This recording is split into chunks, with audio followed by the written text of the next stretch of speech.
जय यीशु, प्रभु यीशु के सामर्थ्यवान नाम पर मैं आपका अभिवादन करता हूं। हालेलुया।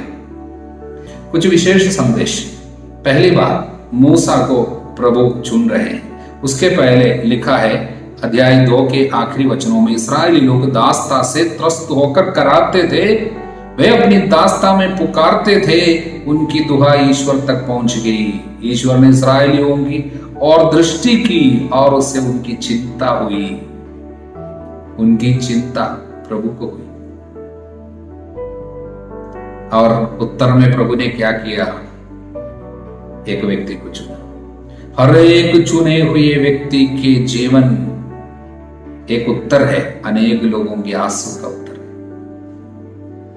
आज शायद पुरोहितों, धर्म बहनों, प्रभु की सेवा में, उत्साह में जो लोग निकल के आते हैं, प्रचारक लोगों का और ले मिशनरीज जो है, मतलब पारिवारिक जीवन बिताते हैं, फिर भी प्रभु के कार्य करते हैं अलग अलग रीति से। उन सभी लोगों के पीछे, उनके चुनाव के पीछे, उनके बुलाहट के पीछे कई लोगों की आंसू भरी प्रार्थना है।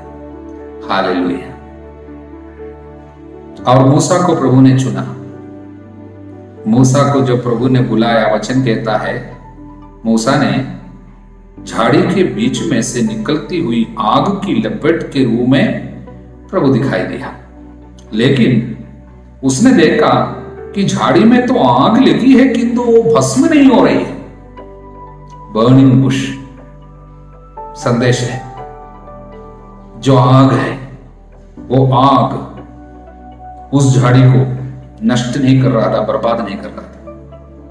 ये आग में दो चीजें हैं प्रभु जो संदेश देना चाहता है। पहली बात, उत्साह, ज़ील, मतलब ये दो चीज इस पे है। पहली बात, प्रभु के हृदय में हमारे प्रति जो उत्साह, हमको बचाने का जो आग्रह, हमारे दर्द को देखकर प्रभु किस तरह हमको विपत्ति से बचाना चाहता है, हमारी आत्मा को बचाना चाहता है, वो प्रभु का आग्रह फायर है। इसलिए पवित्र हृदय में, पवित्र हृदय के चित्र में आप आग देखते हैं जरूर, वो प्रभु का हृदय है, वो आग इसमें है। और वो आग प्रभु चुने हुए व्यक्ति के हृदय में डाल देगा तो वो व्यक्ति उत्साह में आ जाएगा। प्रभु के कार्य में उत्साह, सेवा करने में उत्साह, आत्माओं को बचाने का उत्साह, ये सभी चुने हुए व्यक्तियों के जीवन में हमें देखने को मिलता है। नबी हो, बाद में राजाओं, चुने हुए राजाओं के जीवन में है, और प्रभु के सभी प्रेरितों के जीवन में, बाद में सभी संतों के जीवन में, सब ये उत्साह है। हालेलुया। इसलिए जिनके हृदय में उत्साह नष्ट हो जाता है, उनकी सेवा उस दिन से समाप्त है। हालेलुया। इसलिए हम लोग देखते हैं वो यिर्मयाह नबी के ग्रंथ 48वां अध्याय वचन 10, वो व्यक्ति श्रापित है जो प्रभु के कार्य में शिथिलता दिखाता है। ठंडा ठंडा, कुनकुने, कोल कोल जैसा हो गया, मतलब कोई उत्साह नहीं है। कभी उठता है, कभी नहीं उठता है, कभी पढ़ेगा, नहीं पढ़ेगा, वचन की बात में बोल रहा हूं, कभी चर्च जाएगा, नहीं जाएगा, कभी मौका मिलेगा तो थोड़ा सा प्रार्थना करेगा, नहीं तो नहीं करेगा। ऐसे लोग प्रभु की सेवा नहीं कर सकता। जिनके अंदर प्रभु के लिए उत्साह नहीं है, वो सेवा नहीं कर सकेगा। प्रभु के भक्त उत्साह से भरा होगा, वो आग है। और दूसरी बात, आग की विशेषता, वो आग सफरिंग है, दर्द और सहन। मतलब चुने हुए व्यक्ति के जीवन में सहन जरूर आएगा, लेकिन यह सहन की विशेषता, वो सहन आपको बर्बाद नहीं करेगा। वो सहन बचाने वाला सहन है, प्रभु की उपस्थिति लाने वाला सहन है। इसलिए ये नहीं सोचना प्रभु की सेवा करने वाले लोगों के जीवन में दर्द, तकलीफ, विपत्ति नहीं आएगी। प्रवक्ता ग्रंथ 2:1, पुत्र यदि तुम प्रभु की सेवा करना चाहते हो तो विपत्ति की सामना करने को तैयार हो जाओ। मतलब चुने हुए किसी भी व्यक्ति को देखो, प्रभु के कार्य बाइबल में अभी मूसा से लेकर जितने भी आने वाले दिनों में सेवकों को प्रभु जब बुलाता है, सेवा में लगाता है, उनके जीवन में देखना दर्द, आंसू, तकलीफ। ये इस बात का प्रतीक नहीं है कि प्रभु नहीं है, बल्कि ये इस बात की सबूत है कि प्रभु की उपस्थिति है। लेकिन वो दुख आपको बर्बाद नहीं करेगा। वो दुख आपको शक्तिशाली बनाएगा, अनेकों को बचाने में इस्तेमाल होगा। इसलिए प्रियजनों, आपके जीवन में यदि कुछ दुख संकट है, ये चिंता नहीं करना, दुखी नहीं होना, निराश नहीं होना, ये सोच के कि प्रभु कहाँ है। प्रभु वहीं है, आपके दर्द में, अंधकार में प्रभु खजाना बनकर आ रहे हैं, इसलिए निराश नहीं होना।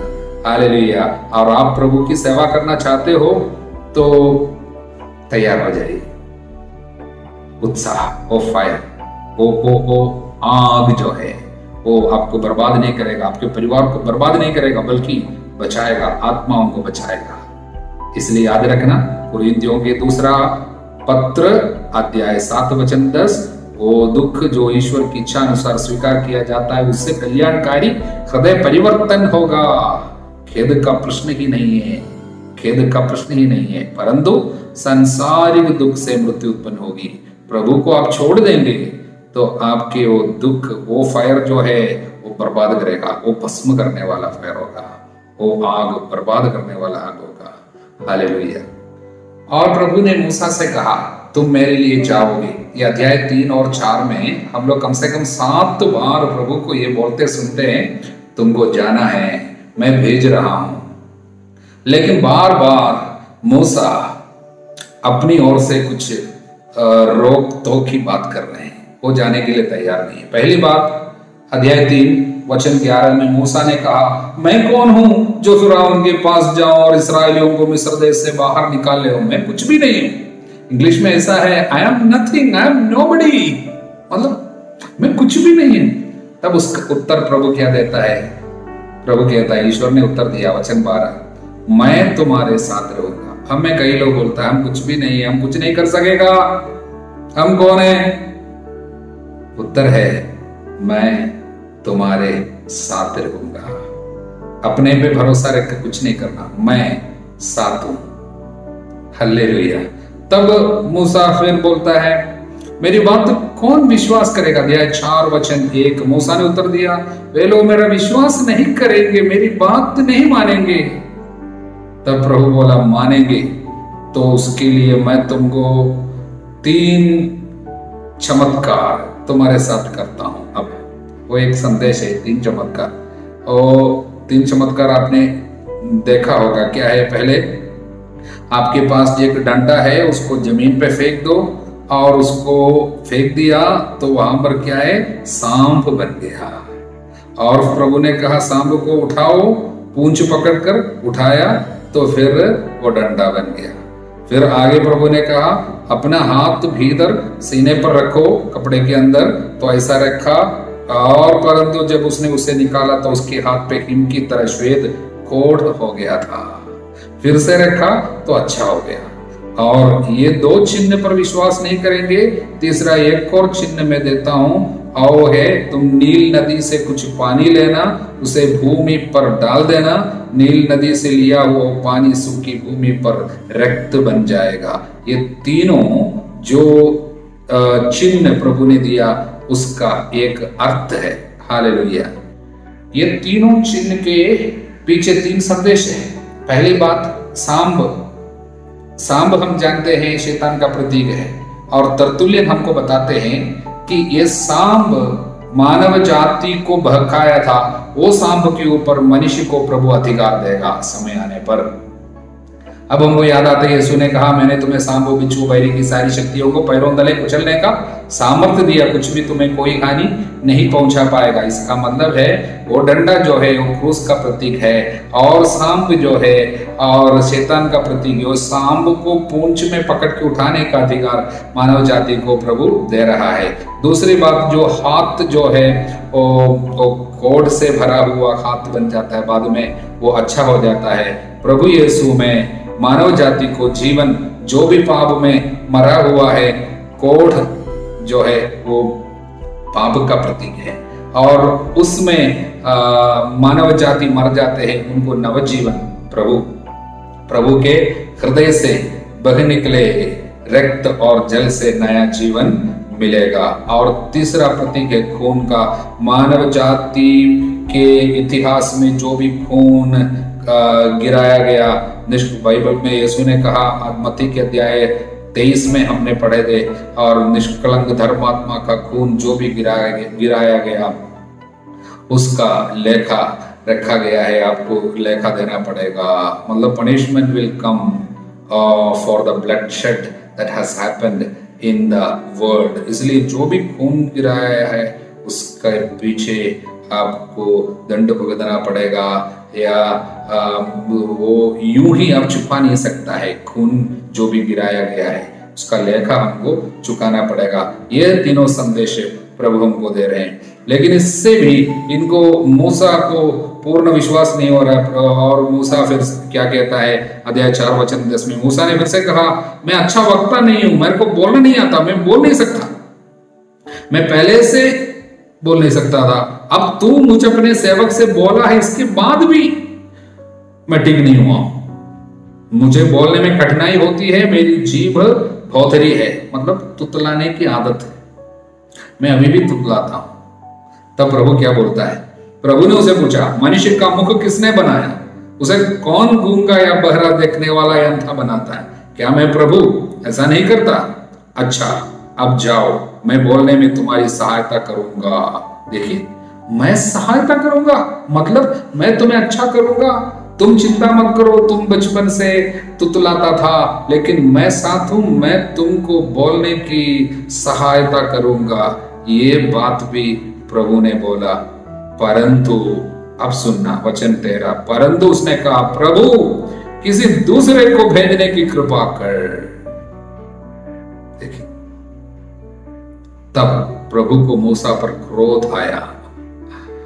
और संत अगस्तिन बोलते हैं ये क्रोध आया, ये जब आप सुनेंगे बाइबल में बार बार सुनेंगे, उस समय आप ये हैरान नहीं होना क्या हमारे तरह प्रभु क्रोध होगा। सनी बाइबल की भाषा को समझने के लिए इस बात की जरूरत है कि आप इसमें क्या अर्थ छिपा हुआ है इसको जाने। ऐसा नहीं कि प्रभु हमारे तरह क्रोध में आए, बल्कि प्रभु ने उनको समझाने की तरीका, प्रभु अपने असंतुष्टि को प्रकट किया, यानी प्रभु अपनी इच्छा के अनुसार कुछ करना चाहता है, मनुष्य जब उसके खिलाफ जाता है प्रभु उनको सुधारने की कोशिश करता है। वो सुधार कैसा रहा? तब प्रभु ने कहा, लेवी वंशी हारून तुम्हारा भाई है ना, मैं जानता हूं कि वो अच्छा वक्ता है, वो तुमसे मिलने अब आ रहा है और उनको मैं तुम्हारे साथ भेजूंगा। मैं तुमको जो बातें बताऊंगा तुम उनको समझाना, वो लोगों को समझाएंगे। देखिए अब क्या हो गया, प्रभु मूसा को जो चंगाई देना चाहता था, लेकिन मूसा के अविश्वास के कारण वो चंगाई उनको मृत्यु तक नहीं मिलेगी। ध्यान से सुनना ये बात, अंत तक मूसा तुतलाता रहा लेकिन प्रभु इस्तेमाल करता रहा। लेकिन प्रभु ये चाहता था कि मैं इनको चंगा करूं। यदि मूसा प्रभु के कहने से गया होता तब तुरंत प्रभु इनके मुख को खोल देता और चंगाई मिल जाती, लेकिन इन्होंने बार बार प्रभु के कहने को टुकराया, इसलिए प्रभु ने उनको एक असिस्टेंट दिया। हारून तुम्हारे साथ चलेंगे, वो तुम्हारे लिए बोलता जाएगा, एक्सप्लेनेशन ट्रांसलेशन वो करेगा, तुम तुतलाते जाओ, वो भी आज्ञा देता जाएगा। यही उनके लिए एक सजा हुई।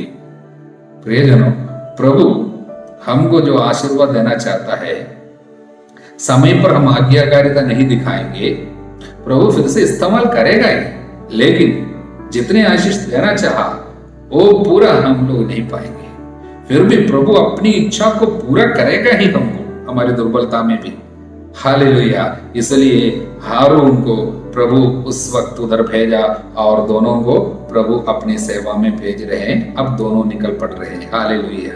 अब हम आगे देखते हैं वचन 24 में, मार्ग में एक विश्राम स्थल पर प्रभु उससे मिला और उसने उसे मार डालना चाहा। क्यों प्रभु मूसा को मार डालना चाहा? क्या प्रभु किसी को मार डालेगा? अब बाइबल की भाषा को फिर से समझिए। जरूर कुछ हुआ है, चुने हुए व्यक्ति ने ऐसा कुछ जरूर किया है जिसके चलते प्रभु का संरक्षण उनको शायद नष्ट होना था। लेकिन तुरंत सिप्पोरा उनकी पत्नी जो है, एक क्या है चकमक पत्थर का टुकड़ा लेकर अपने पुत्र का खतना किया और कटी हुई चमड़ी से उसके पैरों का स्पर्श कर कहा, अब तुम निश्चय ही रक्त के कारण मेरे दुल्हा हो। प्रभु ने उसे छोड़ दिया। मतलब एक रक्त बलि चढ़ा रही है पत्नी और प्रभु ने इनको बचाया, छोड़ दिया। मतलब क्या है? इसकी व्याख्या अनेक लोग अनेक प्रकार से देते हैं। कुछ लोग व्याख्या करते हुए ये बताते हैं कि मूसा ने अपने बच्चों की खतना नहीं कराया था, इसलिए प्रभु क्रोध हो गया था। देखिए, प्रभु ने उनको मार डालना चाहा, इसका मतलब यही है उनको संरक्षण नष्ट हो गया था। मतलब प्रभु इनके साथ प्रसन्न नहीं रहा, अप्रसन्न रहा। प्रभु अप्रसन्न रहने से क्या होता है? एक व्यक्ति का संरक्षण, सेवा में जब जाते हैं संरक्षण नष्ट हो जाने से विपत्ति आ सकती है, मृत्यु आ सकती है, ये संदेश है। तो उसका कारण क्या था? मैं आपको बताता हूं। मुझे ये लगता है संदेश यही है कि प्रभु ने इसको भेजते समय इनको ये नहीं कहा था तुम अपनी पत्नी और बच्चों को लेकर जाओ, नहीं कहा था, लेकिन इसने अपने पत्नी और बच्चों को लेकर आया था।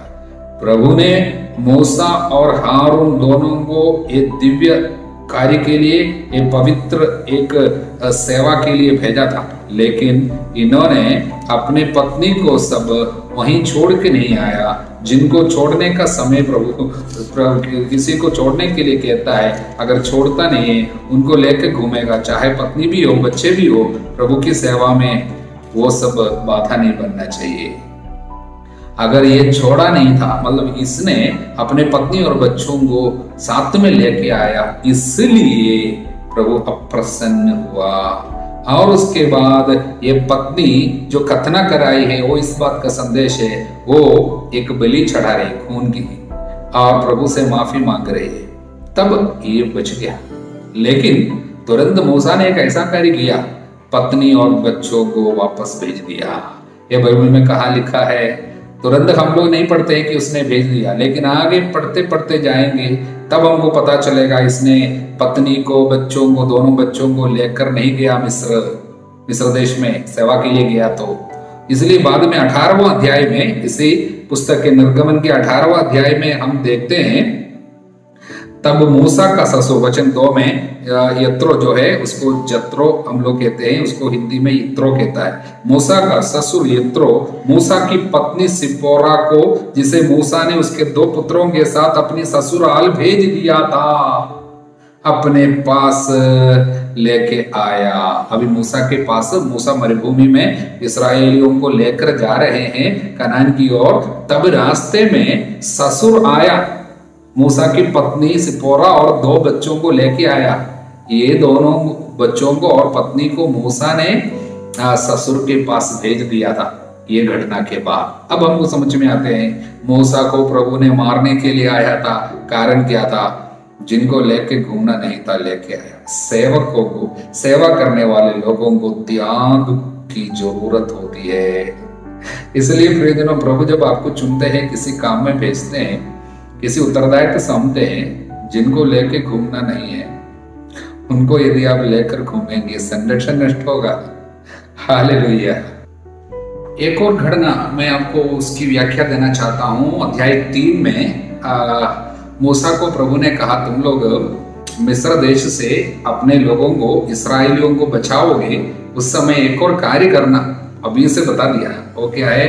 वचन 21 से, मैं तुम लोगों को मिस्री जनता का कृपा पात्र बना दूंगा, इसलिए तुम लोगों को खाली हाथ नहीं जाना पड़ेगा। प्रत्येक स्त्री अपने पड़ोसिन से और अपने ही घर की मालकिन से चांदी, सोने के आभूषण और वस्त्र मांग लेगी। तुम उन्हें अपने पुत्र पुत्रियों को पहनाओगे, इस प्रकार तुम मिस्रियों को लूटोगे। क्या प्रभु लूटना सिखाता है? धोखा देना सिखाता है? ऐसा नहीं है। देखिए, एक धर्म युद्ध है। प्रभु अपने लोगों को मिस्र की गुलामी से बचाना चाह रहा है और उसके लिए प्रभु आगे आगे एक कार्य कर रहे हैं। इसमें सबसे बड़ी बात जो है वो ये है, काफी साल से अभी मिस्रियों के लिए इस्राएली लोग बहुत सेवा करते थे। मतलब यहाँ पर उनके क्या है स्लेव बनकर, मतलब दास दासियां बनकर काम करते थे और उनके लिए कोई प्रतिफल नहीं मिलता था। काम के लिए इनको पुरस्कार नहीं मिलता था, मतलब काम जब करेगा तो तनख्वाह मिलना चाहिए, ये नहीं मिलता था। इन लोगों को गुलामी में रखा था। इसलिए प्रभु इनके काम जितना इन्होंने किया है उसके लिए प्रतिफल स्वरूप ये मिस्रियों से ही समान मतलब उनका प्रतिफल दिलाता है। वो कोई अन्याय नहीं है, न्याय की बात ही है। इसके विषय में काफी लोगों ने व्याख्या की है। सुंदर व्याख्या हमको प्रज्ञा ग्रंथ में ही मिलते हैं। प्रज्ञा ग्रंथ के अध्याय 10 में वचन 15 से मूसा और इस्राएली के बारे में लिखा है। उसने एक पवित्र प्रजा निर्दोष प्रजाति को उस पर अत्याचार करने वाले राष्ट्र से मुक्त किया। उसने प्रभु के सेवक की आत्मा में प्रवेश किया, चमत्कारों इन चिन्हों द्वारा विकट राजाओं का सामना किया। उसने संतों को उनके परिश्रम का पुरस्कार दिलाया, संतों को इनका परिश्रम का पुरस्कार दिलाया, ये पुरस्कार था। इसलिए ये नहीं सोचना कि प्रभु ने अन्याय किया है यहाँ पर, बल्कि इनके पुरस्कार प्रभु दे रहा था, क्योंकि इतने कार्य किया था। उसके लिए जो कार्य के तनख्वाह के रूप में ही इजरायलियों से निकलवा के दिलवाया प्रभु ने। हालेलुया। प्रियजनों, अय्यूब के ग्रंथ में अध्याय 27 में वचन 3 से, जब तक मैं जीवित रहूंगा, जब तक ईश्वर का श्वास मुझे अनुप्राणित करेगा, तब तक मेरे होठ झूठ नहीं बोलेंगे, तब तक मेरी जीभ असत्य नहीं कहेगी। प्रियजनों, अय्यूब बोलते हैं, मैं जब तक जिंदा रहूंगा मैं झूठ नहीं बोलूंगा, जीभ पर नियंत्रण रखूंगा, अशुद्ध बातें नहीं कहूंगा। प्रियजनों, झूठ बोलने वाला मुंह आत्मा का विनाश करता है। ये लिखा है प्रज्ञा ग्रंथ के अध्याय 1 वचन 11 में, झूठ बोलने वाला मुख आत्मा का विनाश करता है। और याकूब के पत्र में अध्याय 1 वचन 26 में लिखा है, यदि कोई अपने को धार्मिक समझता है किंतु अपनी जीभ पर नियंत्रण नहीं रखता है, वो अपने को धोखा देता है, उसका सारा धर्माचरण व्यर्थ है। अय्यूब धर्मी व्यक्ति है, वो बोलता है जीभ पर मैं नियंत्रण रखूंगा। अय्यूब के बारे में काफी चिंता, काफी शक और काफी संदेह, काफी प्रश्न आपके मन में जरूर होंगे। कुछ लोग बोल रहा था, अरे ये इसमें पूरा दर्द ही दर्द है, इसका मतलब ही क्या है? जरूर काफी मतलब है। मैंने वायदा किया हूं, अब अय्यूब का पुस्तक समाप्त होने के पहले इसके अंदर छिपे हुए काफी खजाना को हम प्रकट करेंगे। अब पढ़ते जाना, छोड़ना नहीं है। हालेलुया। मत्ती के सुसमाचार के अध्याय 27 यीशु के दुख भोग एवं मृत्यु है। आप लोगों ने अच्छा से पढ़े होंगे, वचन पर मनन किए होंगे। ये वचन आपको आध्यात्मिक लाभ जरूर लाएगा। इसके विषय में कुछ बातें शायद आप वो व्याख्या चाहते होंगे, जैसा कि यीशु ने ऐसा क्यों कहा, पिता तूने मुझे क्यों त्याग दिया, या बाद में हम पढ़ते हैं कि यीशु के मृत्यु के साथ साथ क्या हुआ है। वहां पर लिखा है कब्रें खुल गई, बहुत से मृत संतों के शरीर पुनर्जीवित हो गए, ईसा के पुनरुत्थान के बाद कब्रों से निकले, पवित्र नगर जाकर बहुतों को दिखाई दी। इस तरह काफी चीजें होंगी। अब मैं इसकी व्याख्या नहीं दे रहा हूं, आने वाले दिनों में आपको इसकी व्याख्या जरूर देता जाऊंगा, क्योंकि हमको और मत्ती के सुसमाचार के बाद मार्कोस और लूकस योहन सब पढ़ते समय भी इसके बारे में काफी हम सुनेंगे। और एक बार ये पूरे साल में हम लोग बाइबल तीर्थ यात्रा समाप्त करने के पहले और एक बार हम सुसमाचारों में वापस भी आएंगे। तब तक बहुत असर होगा, मतलब बहुत चीजें हमको समझ में आने लगेंगी। हालेलुया। लेकिन ये 27वां अध्याय के बारे में एक बात जरूर मुझे बताना है आज, यूदस की आत्महत्या के बारे में है। ये एक बहुत ही दुखदायी घटना है। 3 साल तक प्रभु की सेवा करने वाले एक सेवक बहुत बुरी तरीके से मरा। उनकी मृत्यु बहुत खतरनाक मृत्यु थी, अगली डेथ। प्रभु उनको क्यों नहीं बचा पाया? अनेक लोगों के मन में ये शक होगा। मैं आपको बताता हूं, गलत पैसा की कमाई है, इसमें कोई शक नहीं। पाप की कमाई मृत्यु को बुला के लाता है। बाइबल में आने वाले दिनों में हम अनेक बार घटनाएं देखेंगे। आपका संरक्षण चला जाएगा, शत्रु शैतान को आपके ऊपर अधिकार मिल जाएगा मारने के लिए। बाइबल हमें एकदम क्लियरली बताते। उदाहरण के लिए सूक्ति ग्रंथ अध्याय 1 वचन 19, ये उन लोगों की गति है जो पाप की कमाई एकत्र करते हैं, ऐसी कमाई मनुष्यों की जान लेती है। सावधान रहना प्रियजनों। मैं जानता हूं कई लोगों के विषय में, कितने लोगों के परिवार में विपत्ति आई, गलत पैसा की कमाई। वो शायद शराब बेचते हो, हड़िया की बिक्री करते हुए हो, या घूस लेते हुए हो, या किसी को धोखा देते हुए कुछ कमाते हो। विपत्ति है, दर्द, बीमारी, मृत्यु, परिवार में खतरा। संरक्षण नष्ट होगा, प्रभु का संरक्षण आपको नहीं मिलेगा। युद्ध से एक चेतावनी है, पैसा के प्रति लालच आपका जान ले सकता है। जितनी सेवा किया उसका लाभ आपको नहीं मिलेगा। प्रियजनों, प्रभु इस पर भी तरस खाकर उनकी आत्मा को बचाए, यह हमारी प्रार्थना है। मैं विश्वास करता हूं प्रभु ने उनको किसी न किसी तरीके से बचाया होगा, क्योंकि नन्हों में कोई भी नष्ट हो जाना पिता नहीं चाहता है। अनेक लोग आजकल आत्महत्या भी कर रहे हैं। मैं ये नहीं कहता हूं सब आत्महत्या के पीछे पाप की कमाई है, बिल्कुल नहीं, ठीक है, कई कारण है। लेकिन हमें इन दिनों बहुत प्रार्थना करना होगा, क्योंकि हम अनेक लोगों की आत्महत्या की बातें सुन रहे हैं। डिप्रेशन में आ जाते हैं, निराश हो जाते हैं। तब पुरानी जितनी सेवा किया, जितना विश्वास किया, वो सब काम में नहीं आता है। प्रियजनों, हम प्रभु की जो दया है उसको पकड़े रहना। दया सागर प्रभु, कितने बड़े पाप हमने क्यों न किया, प्रभु क्षमा करेगा। उसके लिए हमें जाकर मरना नहीं है, प्रभु ने हमारे लिए मरा, इसलिए हमें उसके लिए जीना है। हालेलुया। चाहे कितने भी गंदी गिरियों से गुजर के आने वाले क्यों ना हो, प्रभु हमको माफ करेगा, क्षमा करेगा। उसकी क्षमा की या उसकी दया की शक नहीं करना। इसलिए हमें एक ही प्रार्थना, प्रभु मुझ पर दया कर।